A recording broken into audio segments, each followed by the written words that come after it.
what are your superpowers again? I'm rich.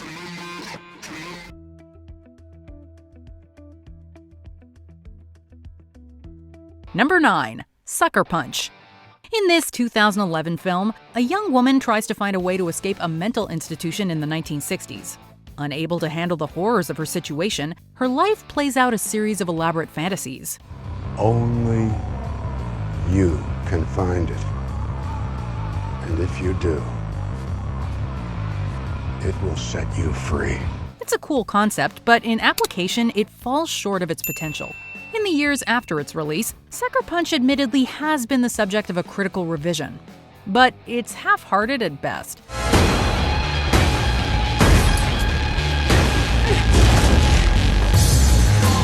The film can be interpreted as a movie about female empowerment and overcoming the male gaze, but the camera objectifies the strong female leads nonetheless. And unfortunately, it does not do enough in terms of character development to balance the scales. It is worth watching for the action and special effects, but it otherwise misses the mark.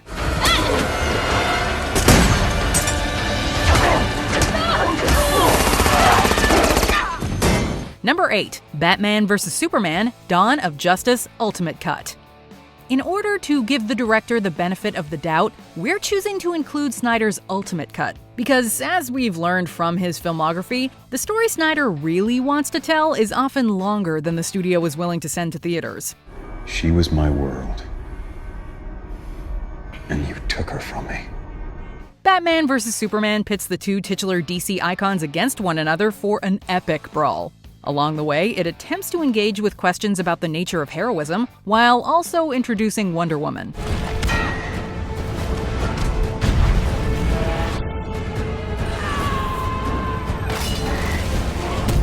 Unfortunately, for all its grand ambitions, even the Ultimate Cut gets tripped up by the same problems. A silly reason for the heroes to fight, and an even sillier one to stop. Still, that Batman warehouse scene is worth the price of admission alone. I believe you.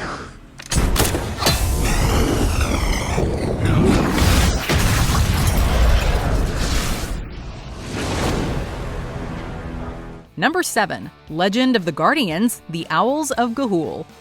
This 2010 movie is an interesting outlier in Zack Snyder's filmography. The director is known for his unabashed love of epic, painterly CGI, so perhaps it's not so surprising that he would want to do a 3D animated film. And you're going to need to fly a long way to get to the Guardians. The Guardians of Ga'Hoole? But he's an odd fit for a kids' movie, and it shows. Ga'Hoole is a beautifully made film, but the themes are quite dark considering the intended audience. Furthermore, the complicated mythology and world-building surrounding these owls makes the movie more than a little hard to follow. Is anyone else having trouble with this? Yes, I kind of am. At the end of the day, despite a solid voice cast, the whole thing just feels forgettable. Still, if you revisit the film with your expectations in check, there is a fair amount to like about this strange adventure movie, especially the CGI. And you trusted your head? That's when you failed. Number 6. Man of Steel. Zack Snyder makes films that divide critics and audiences alike. And so, for everyone who dismissed this film as a DC misfire, there's a fan who adores what the director did with Superman. You've grown stronger here than I ever could have imagined.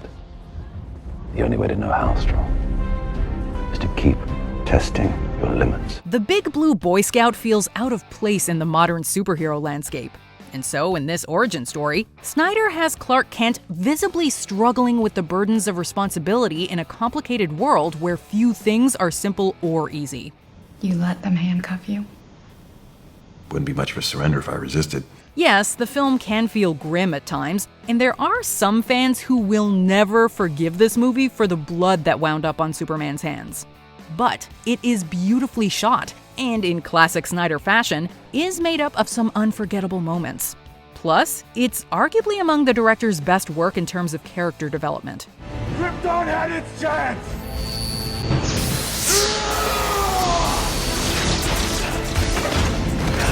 Number 5. Army of the Dead. The director's first non-DC film in roughly a decade, Army of the Dead is gory zombie fun. Zack Snyder is playing in his own little sandbox, free from concerns about an existing franchise to protect, and it shows. There's a goddamn zombie tiger. The zombie genre is where the director first connected with audiences, and he still clearly has a deep love for the undead. As this film proves, however, Snyder has learned a lot about filmmaking since 2004, and he's not content with telling the same old zombie story.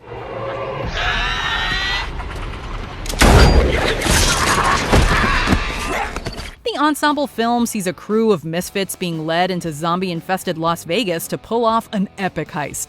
The character development is pretty lean, but Dave Bautista does some solid work in the quieter moments between the buckets of blood. All in all, the film proves there's mileage left in the zombie genre.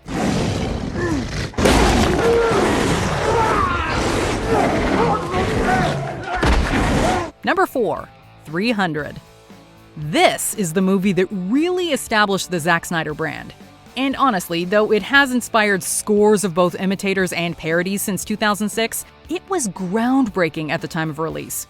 This is Sparta!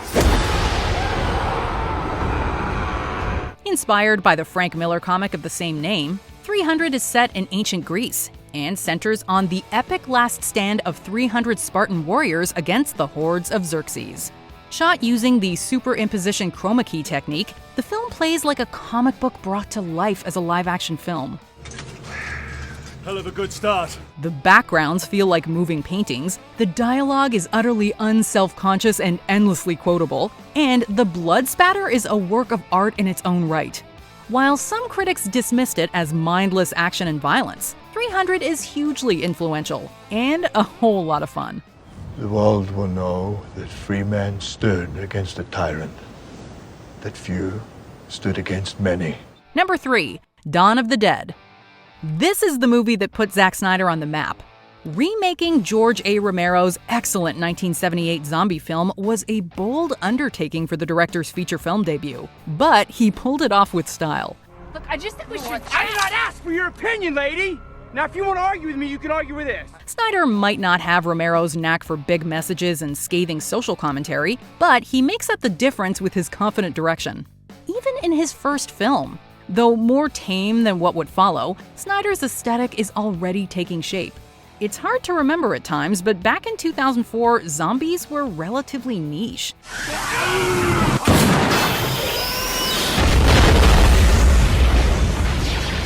Thanks to a number of shocking and unforgettable moments in the film, 2004's Dawn of the Dead played a crucial role in reinvigorating the zombie genre.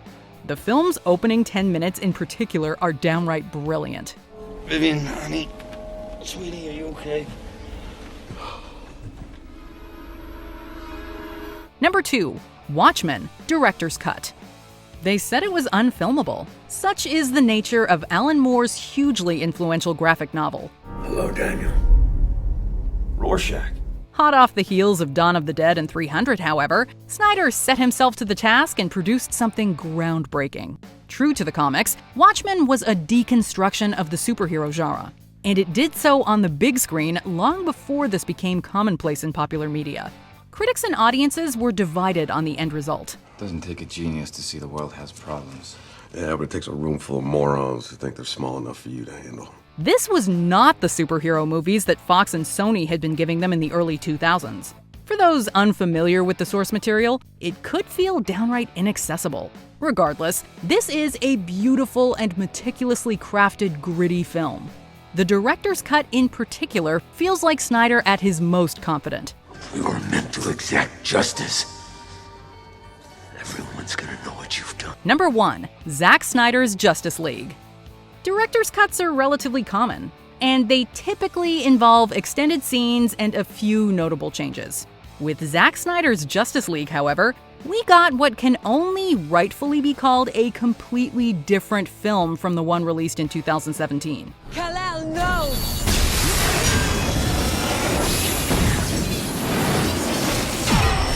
The end result of one hell of a fan campaign, this movie is an epic worthy of its long road to release. At a whopping 4 hours and 2 minutes, it gives the director time to really indulge in all of his most distinct trademarks, from epic action to gratuitous slow-mo.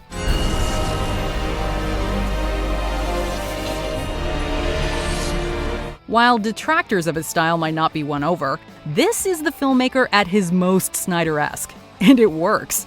Most importantly, his version of the story actually does these heroes justice, especially Cyborg, who serves as the film's beating heart. And I'm not alone. Did you enjoy this video? Check out these other clips from WatchMojo, and be sure to subscribe and ring the bell to be notified about our latest videos.